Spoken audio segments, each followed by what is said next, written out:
Une discussion violente verbale a éclaté ce mardi entre la République démocratique du Congo et le Rwanda lors de la session du Conseil des droits de l'homme des Nations Unies à Genève au moment où la RDC présentait son rapport national dans le cadre de l'examen périodique universel. Patrick Muyaya, ministre de la Communication et Médias et porte-parole du gouvernement congolais, a vivement critiqué le rôle du Rwanda dans la situation sécuritaire de l'Est de la RDC. Il a évoqué des violations de droits de l'homme imputées à Kigali. Nous voulons nous assurer que la République démocratique du Congo continue sa marche vers la protection et la promotion des droits de l'homme.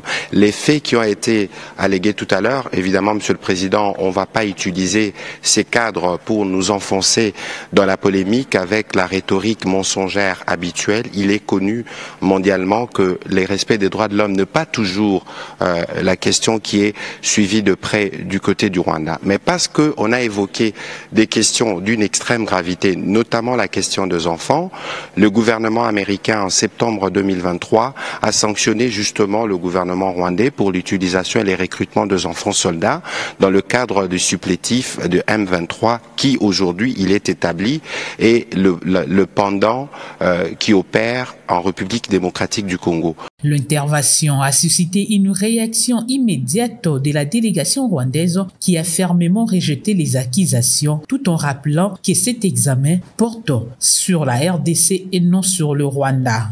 Le président de la séance a invité tous les orateurs à exprimer leurs déclarations de manière respectueuse et à éviter les questions bilatérales ou territoriales.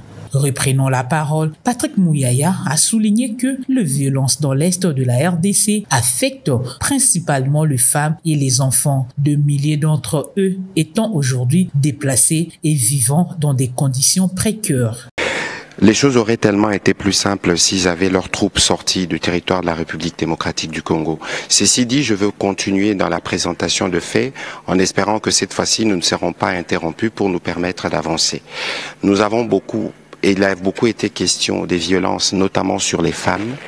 Aujourd'hui, en République démocratique du Congo, les femmes et les enfants sont les principales victimes de ce que nous connaissons.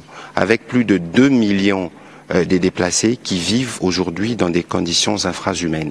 Cette confrontation s'est produite alors qu'en République démocratique du Congo, le mécanisme de vérification ad hoc renforcé est lancé ce mardi à Goma. Dirigé par l'Angola, ces mécanismes intègrent des officiers des liaisons congolais et rwandais, marquant une tentative de surveillance conjointe de la situation sécuritaire dans l'Est de la République démocratique du Congo.